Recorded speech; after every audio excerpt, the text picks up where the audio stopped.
إن الحمد لله نحمده ونستعينه من يهده الله فلا مضل له ومن يضلله فلا هادي له وأشهد أن لا إله إلا الله وحده لا شريك له وأشهد أن محمدا عبده ورسوله فإن خير الكلام كلام الله وخير الهدي هدي محمد وشر الأمور محدثاتها وكل محدثة بدعة وكل بدعة ضلالة صبحكم ومساكم فقد قال النبي عليه الصلاة والسلام بعثت أنا والساعة كهاتين أما بعد فأعوذ بالله من الشيطان الرجيم بسم الله الرحمن الرحيم قاف والقرآن المجيد بل أجبوا أن جاءهم منذر منهم فقال الكافرون هذا شيء عجيب نحن أعلم بما يقولون وما أنت عليهم بجبار فذكر بالقرآن من يخاف وعيد. அல்லாஹ்வை புகழ்ந்து அவன் தூதர் முஹம்மது அலைஹி ஸலாத்து வஸ்ஸலாம் அவர்கள் மீதும் அவர்கள் கொண்டு வந்த சத்தியத்தை உள தூய்மையோடு பின்பற்றி மரணித்துவிட்ட முஸ்லிம்கள் இறுதி நாள் வரைக்கும் அதே சத்தியத்தை உள தூய்மையோடு பின்பற்றி மரணிக்கவிருக்கின்ற அத்தனை முஸ்லிம்கள் மீதும் அல்லாஹ்வுடைய சாந்தி உண்டாவதாக. சுவனவாதி யார் என்பதை உங்களுக்கு அறிவிக்கட்டுமா? நரகவாதி யார் என்பதை உங்களுக்கு அறிவிக்கட்டுமா?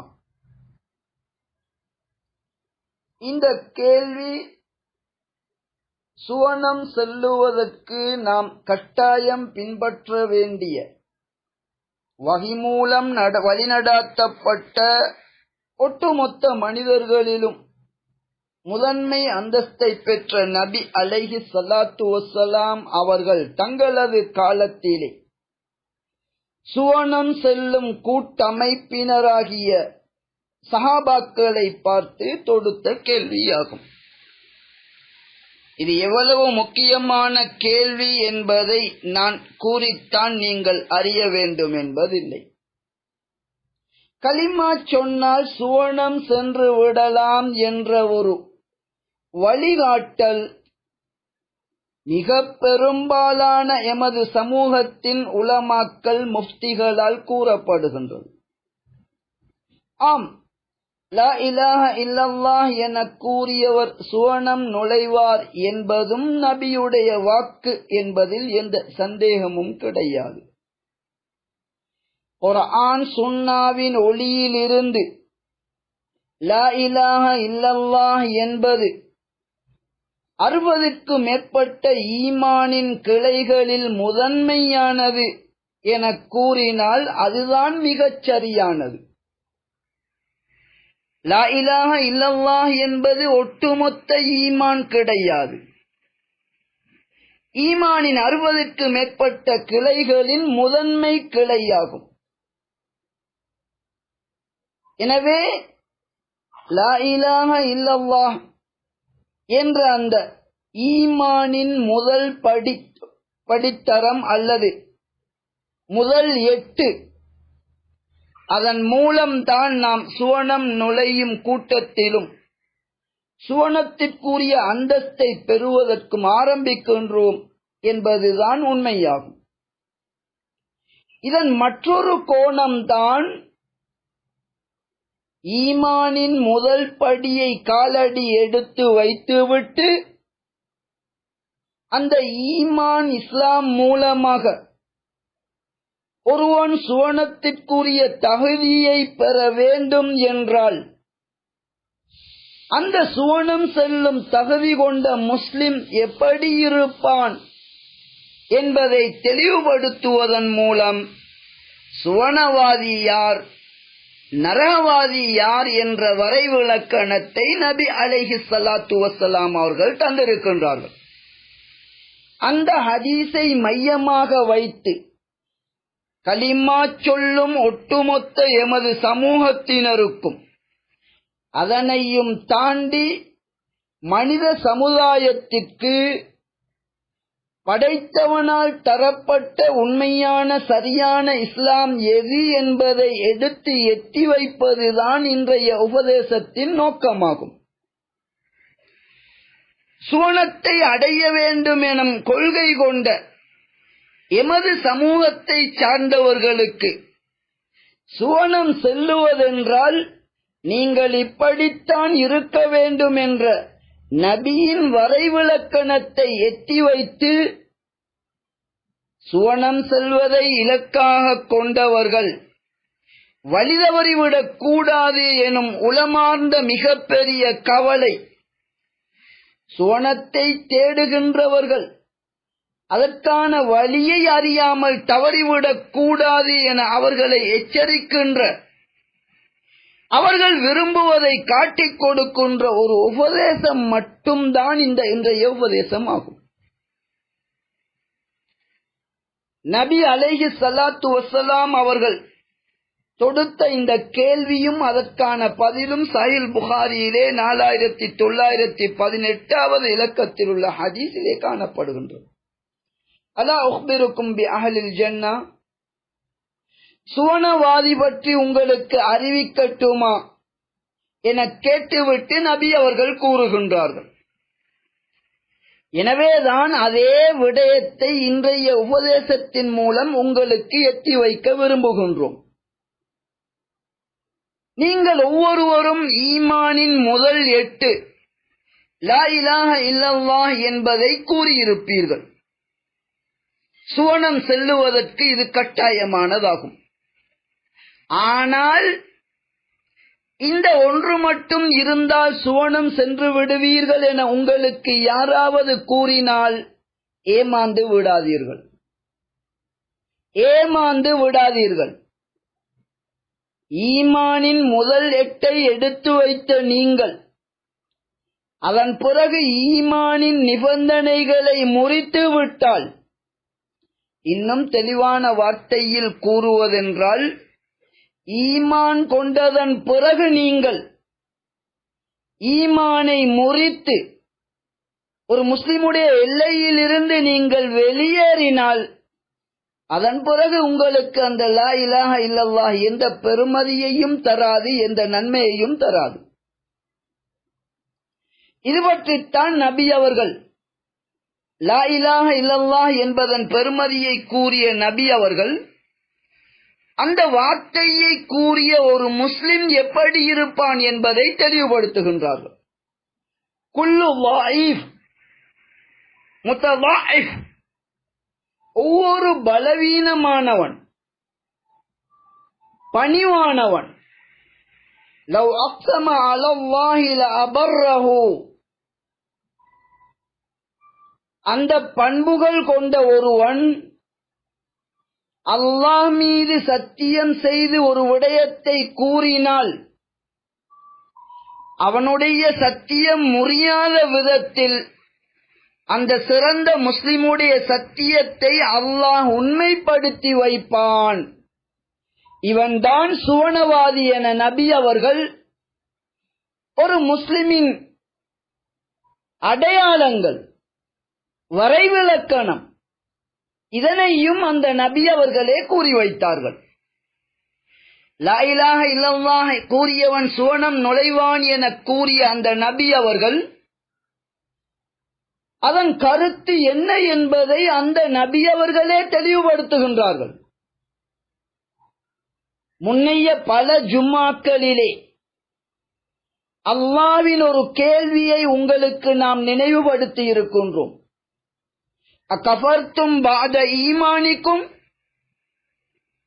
ஈமான் கொண்டதன் பிறகு நீங்கள் காபிராயினீர்களா என்று ஒரு சிலரை பார்த்து அல்லாஹ் மறுமையிலே கேள்வி தொடுப்பான்.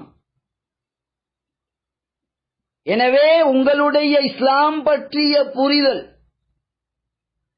முஸ்லிம் யார் என்பது பற்றிய புரிதல், நரகை விட்டு பாதுகாத்து சுவனத்திலே நுழைவதற்கு அவசியமான நிபந்தனை பற்றிய புரிதல் சரியாக இருக்க வேண்டும். ஈமான் கொண்டதன் பிறகு காபிராகிய ஒரு கூட்டம் மறுமையிலே கொண்டு வரப்படுவார்கள்.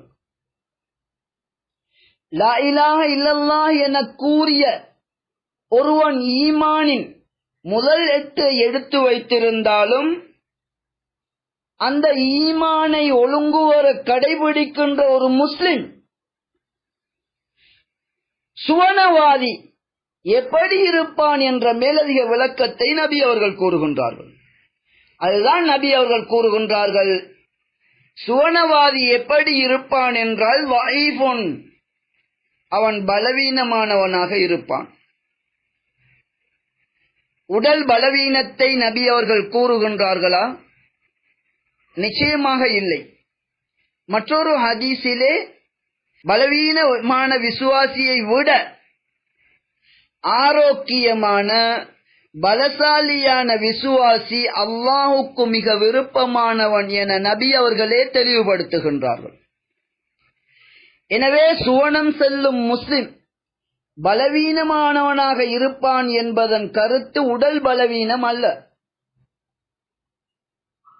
என்ன பலவீனம் என்றால், ஒரு முஸ்லிம் எப்போதுமே உண்மை, நேர்மை, நீதி, கொள்கை உறுதி இவற்றை கொண்டவனாக இருப்பான். இஸ்லாம் என்ற தூய கொள்கை நடைமுறையை நீங்கள் எடுத்து பார்த்தால் ஏறக்குறைய 200 கோடி மக்கள் எனது கொள்கை இஸ்லாம் என கூறுகின்றார்கள். ஆனால் நடைமுறையிலே நன்றாக காது கொடுத்து கேட்டுக்கொள்ளுங்கள்.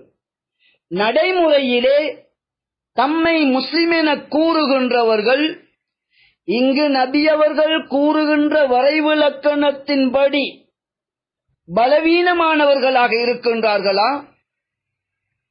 அதேபோன்று முத்தவாயிஃப், தன்னடக்கமுள்ள, பணிவுள்ள, தவறுகளை திருத்துகின்ற, தனது தவறே ஆயினும் அதனை ஒப்புக்கொள்ளுகின்ற, உண்மைகளிலே உடன்படுகின்றவர்களாக இருக்கின்றார்களா?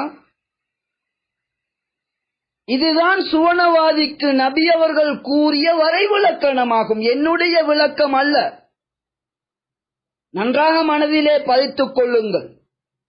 சுவனத்தை நோக்கி உங்களுக்கு வழிகாட்டுவதாக கூறுகின்ற உலமாக்களே உங்களை வழிகெடுத்து விடுவார்கள். எப்போதுமே நீங்கள் அனைத்தையும் அறிந்த அல்லாஹ்வுடைய வார்த்தைக்கு காது கொடுங்கள், அதற்கு மதிப்பு கொடுங்கள். அந்த அல்லாஹ்வினால் சுவனம் செல்லுவதற்கு வழிகாட்டும் பொறுப்பு சுமத்தப்பட்ட நபியின் வரைவிலக்கணங்களையும் தீர்ப்புகளையும் மதிக்க பழகிக் கொள்ளுங்கள். அதற்கு முரணாக வழிகாட்டுகின்ற எந்த முஃப்தியாக இருந்தாலும் இவ்வாறு வஹீக்கு முரணான விளக்கங்கள் கூறுவதை நீங்கள் ஏற்று நடக்க முற்பட்டால் உங்களையே நீங்கள் அழிவில் ஆழ்த்திக் கொள்வீர்கள். இப்போது நபி அவர்கள் சுவனவாதிக்கு வரைவிலக்கணம் கூறுகின்றார்கள். வாய்வுன் முத்தவாய்வுன், அவன் பலவீனமானவனாக இருப்பான், பணிவானவனாக இருப்பான். பணிவு என்பதை பெரும்பாலும் நீங்கள் அறிந்தே இருப்பீர்கள். இஸ்லாம் காட்டுகின்ற மிகப்பெரிய பணிவை நபியிடம் காணலாம். உதாரணமாக, நபி அவர்கள் ஒரு ஆட்சியாளராக மதீனாவிலே இருந்தார்கள். மதீனாவின் சிறு சிறு பிள்ளைகள் கூட தமது அற்ப தேவைகளுக்காக நபியின் விரலை பிடித்து அந்த பிள்ளைகள் இழுத்தால் அந்த நாட்டின் அரசர் நபி அவர்கள் அந்த பிள்ளைகளின் பின்னால் செல்லும் அளவிற்கு பணிவு இருந்தது. ஒரு முஸ்லிமுடன் கைகுலுக்குகின்ற போது தனது எதிரிலே இருக்கின்ற அந்த முஸ்லிம் கையை நீக்கிக் கொள்ளும் வரை அந்த மனிதனுடைய அன்பு கரங்களில் இருந்து தங்களுடைய கரங்களை இழுத்துக் கொள்ள மாட்டார்கள். ஆட்டுடைய காலின் கீழ்ப்பகுதி இறைச்சி எதுவும் இருக்காது. அதனை சமைத்து விருந்துக்கு அழைத்தால் கூட அவர்கள் சென்று விடுவார்கள். அந்த நபியை விவரிப்பதென்றால் ஒரு நாள் முழுவதாக இருந்தாலும் போதாது. எனவே ஒரு உண்மை முஸ்லிம் என்பவன் குறைந்தபட்சம் அவனுடைய பணிவு தன்மை எங்கு இருக்க வேண்டும் என்றால், குர்ஆன் சுன்னா ஒளியில் தன்னுடைய ஒரு தவறு தெளிவுபடுத்தப்பட்டால் உடனே திருத்திக் கொள்ளும் அளவிற்காவது ஒரு முஸ்லிமிடம் பணிவு இருக்க வேண்டும். தவறை திருத்துகின்ற பண்பு இருக்க வேண்டும். பெரும் பெரும் முஃப்திகளில் கூட இன்றைய காலத்திலே காணுவது சிரமமாக இருக்கின்றது. ஏன்? பதவிகளுக்காக, பட்டங்களுக்காக நபி அவர்கள் கூறியது போன்று தீனை விற்று விடுகின்ற அதிகமானோரை பார்க்கின்றோம். இன்று உலகிலே அப்படி ஒரு நடைமுறை நடந்து கொண்டிருக்கின்றது. இரண்டாவது குத்பாவில் அது பற்றி கூறுகின்றேன். எனவே சுருக்கமான இந்த உபதேசத்தில் சுவனவாதி யார் என்ற வரைவிலக்கணத்தை விளங்கிக் கொள்ளுங்கள். அவன் பலவீனமானவனாக இருப்பான். இந்த பலவீனம் என்பதன் சுன்னா அடிப்படையிலான விளக்கம் அவன் எவ்வளவு பெரிய தேடல்களுக்கு மத்தியிலே ஆதாரங்களோடு தூய இஸ்லாத்தை முன்வைத்தாலும் அனைவராலும் அது புறக்கணிக்கப்பட்டு கொண்டே இருக்கும். அது மறுக்கப்பட்டு கொண்டே இருக்கும். அவனை ஒரு அடிப்படைவாதி, தீவிரவாதி, இப்படியெல்லாம் அவனை கூறி அவனை ஒதுக்குகின்ற ஒரு நிலைமை அங்கே காணப்படும். கொள்கையிலே அவனிடம் இருக்கின்ற பற்று, தூய்மை அவனை ஒரு வித்தியாசமான ஒரு படைப்பாக மக்கள் ஆக்கி அவனை பலவீனப்படுத்தி இருப்பார்கள். இதுதான் அந்த பலவீனம். இது உண்மையான சுவனம் செல்லும் முஸ்லிமுடைய அடையாளம் என நபி அவர்கள் கூறுகின்றார்கள். மற்றொரு அடையாளம் முத்ததாயிஃபுன், விரிவான ஆழமான அறிவை கொண்ட ஒரு ஆலிம் கூட அவன் சுவனம் செல்லும் தகுதியுள்ள ஒரு முஸ்லிமாக இருப்பான் என்றால் எப்போதும் அவனிடம் பணிவு காணப்படும். இதனைத்தான் நபியுடைய சுன்னாவில் இருந்து நாம் கூறினோம். இவ்வளவு விரிந்து பறந்துபட்ட ஒரு முன் உதாரணமாக பணிவோடு நபி அவர்கள் நடந்தார்கள். ஆனால் கொள்கையை விட்டுக் கொடுக்கவில்லை. கொள்கையிலே சமரசம் பேசவில்லை. இது பற்றி அல் குர்ஆனின் 68வது அத்தியாயத்தின் 7வது முதல் 15 வரைக்குமான வசனங்களிலே விரிவாக நாம் காணலாம். நேரம் இருந்தால் அது பற்றி கூறுவோம், இல்லை என்றால் நீங்களே படித்து தெரிந்து கொள்ளுங்கள். எனவே முதலாவது விடயம், சுவனவாதி யார் என்ற நபியின் வரைவிலக்கணத்தை கொண்டு நாம் ஒவ்வொருவரும் நாம் சுவனவாதியாக இருக்கின்றோமா, வெறும் கலிமா சொல்லிவிட்டு நரகின்பால் பயணிக்கின்ற, அதன்பால் வழிகாட்டுகின்ற, நரகத்தின் வாசலில் இருந்து அழைக்கின்ற அழைப்பாளர்களோடு பயணிக்கின்றோமா? இது பற்றி நாம் சிந்திக்க கடமைப்பட்டுள்ளோம்.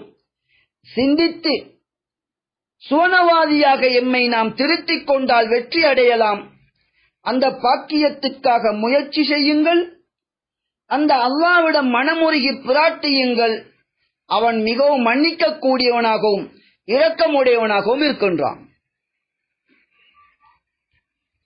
இன்னல் ஹம்தலில்லாஹ் நஹ்மதுஹு வ நஸ்தஈனுஹு மன் யஹ்திஹில்லாஹு ஃபலா முضل லஹு வ மன் யுضللஹு ஃபலா ஹாதிய லஹு வ அஷ்ஹது அன் லா இலாஹா இல்லல்லாஹு வஹ்தஹு லா ஷரீக லஹு வ அஷ்ஹது அன்ன முஹம்மதன் அப்துஹு வ ரசூலுஹு அம்மா பஅத் فإن خير الكلام كلام الله وخير الهدي هدي محمد وشر الأمور محدثاتها وكل محدثة بدعة وكل بدعة ضلالة أما بعد.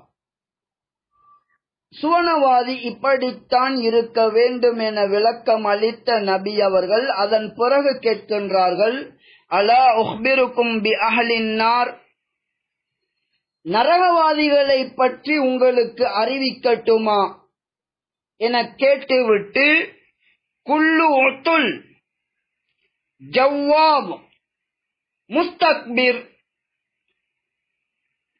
ஒரு அடங்கா பிடாரி நல்லது எது கூறினாலும் அதற்கு கட்டுப்படாதவன் இவன் நரகவாதியின் முதல் பண்பு.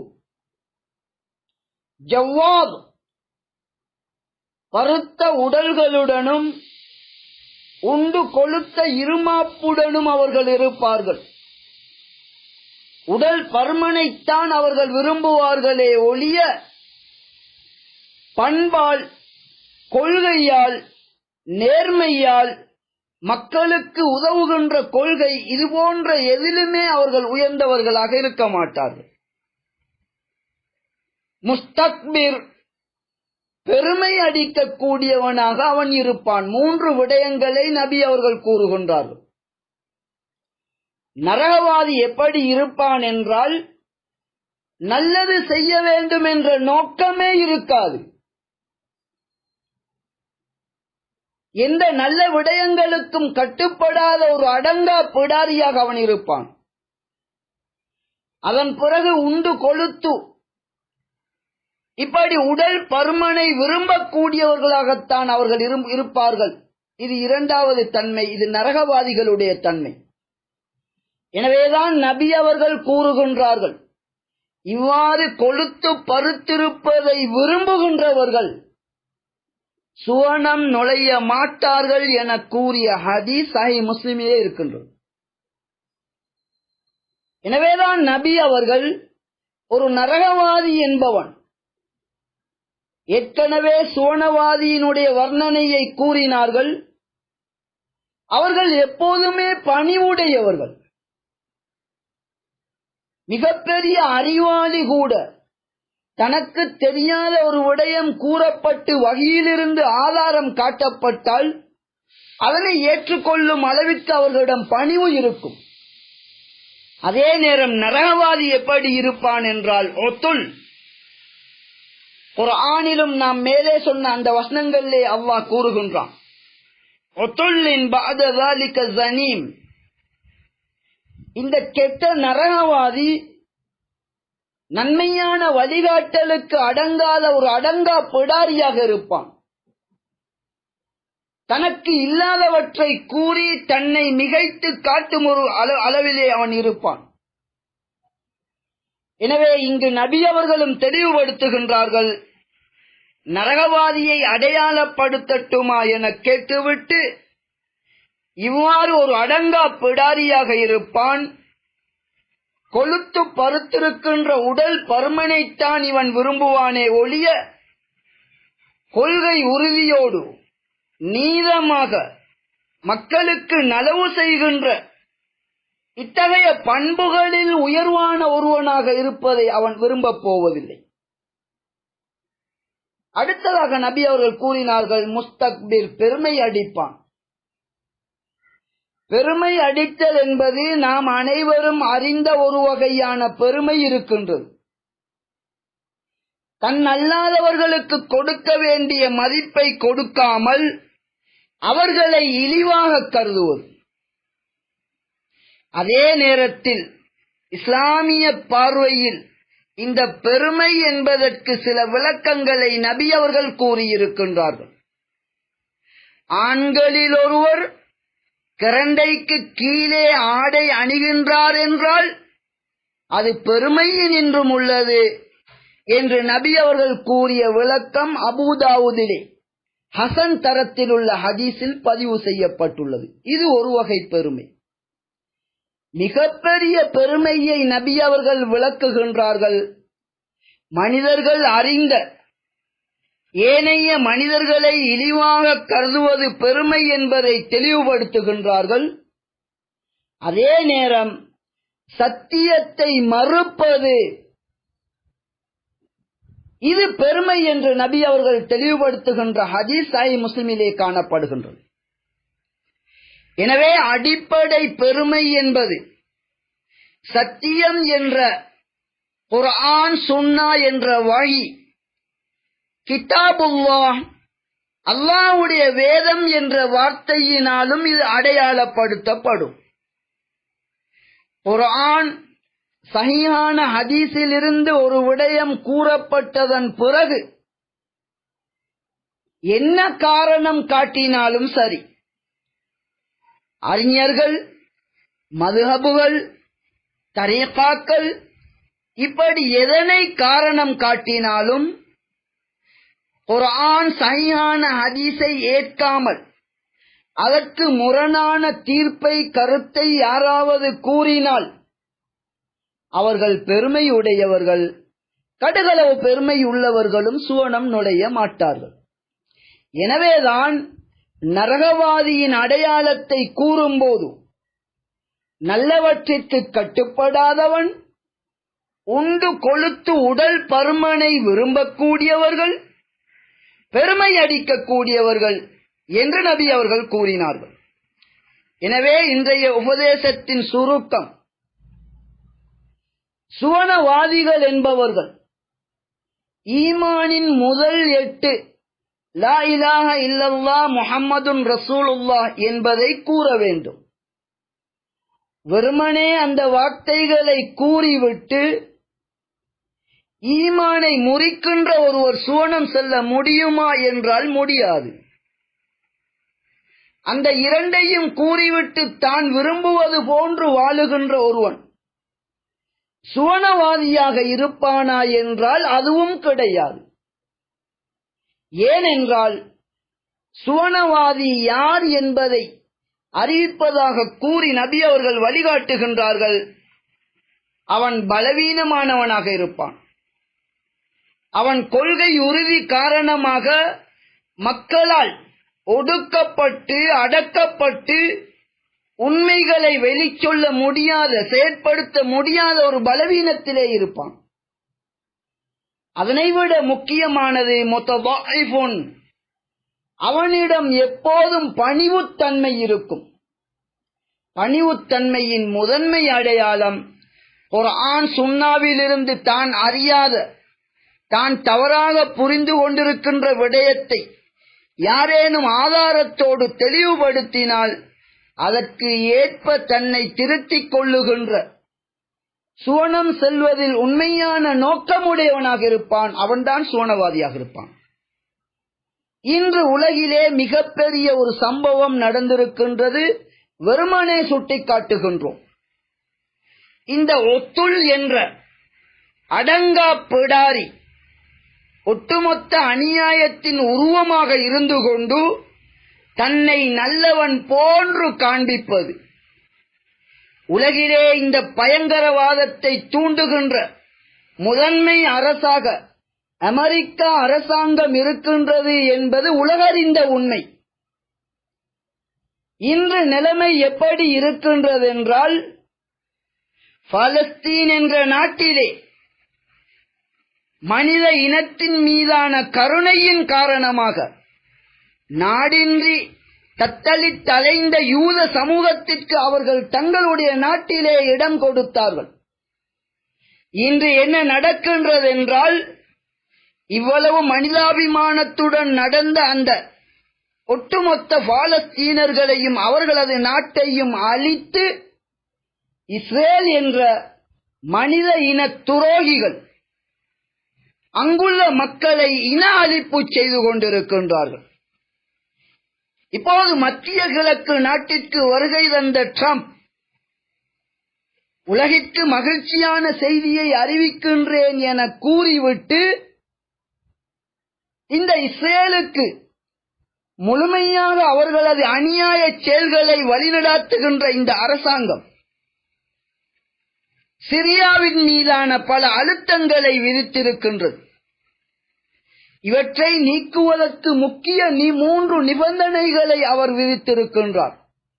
அதில் முக்கிய நிபந்தனை என்னவென்றால், தங்களது நாட்டிலே அலைந்து திரிகின்ற யூத சமூகத்திற்கு இடம் கொடுத்த காரணத்தினால் இன அழிப்பு செய்யப்படுவதிலிருந்து தப்பிப்பதற்கு ஒரு சிலர் சிரியாவை வந்தடைந்திருக்கின்றார்கள்.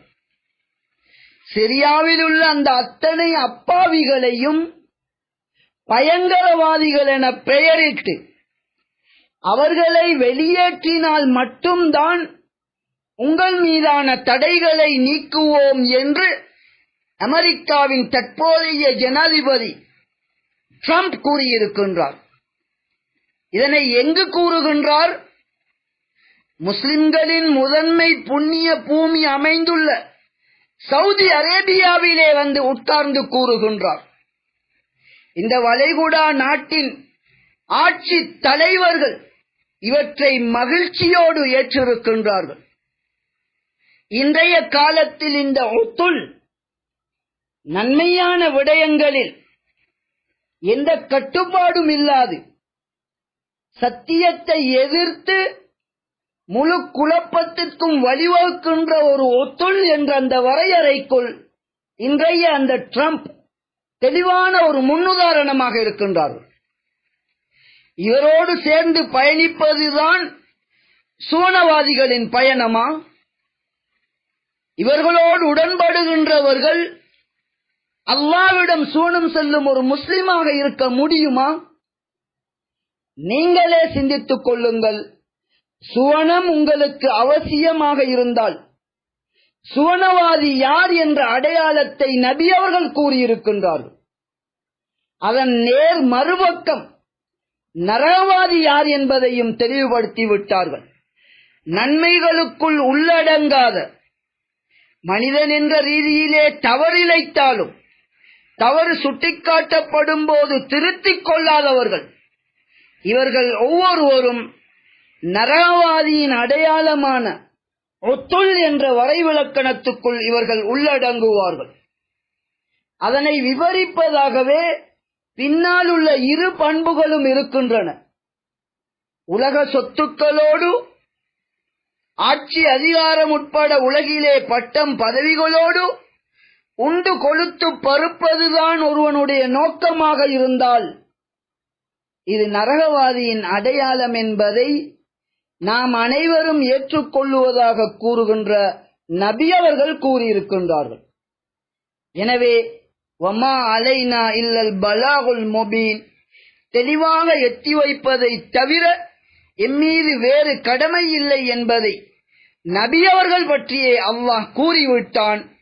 நபி வழியில் பயணித்து சுவனத்தின்பால் அழைக்கின்ற இன்றைய ஜமாஅத்துல் முஸ்லிமீனாகிய எமது உபதேசம் லா இலாஹ இல்லல்லாஹ் என்ற ஈமானின் முதல் எட்டை எடுத்து வைத்திருக்கின்றீர்கள். அது மட்டும் போதுமானதல்ல. சுவனவாதியாக அதற்குரிய பண்புகளோடு நாம் ஒவ்வொருவரும் மாற வேண்டும். அந்த விளக்கத்தை நபி அவர்களே கூறுகின்றார்கள். கொள்கை உறுதியோடு தூய்மையோடு தவறுகளை திருத்துகின்ற வகையை பின்பற்றுகின்ற அந்த மனிதர்கள் தான் முஸ்லிமாக இருப்பார்கள், சுவனவாதியாக இருப்பார்கள்.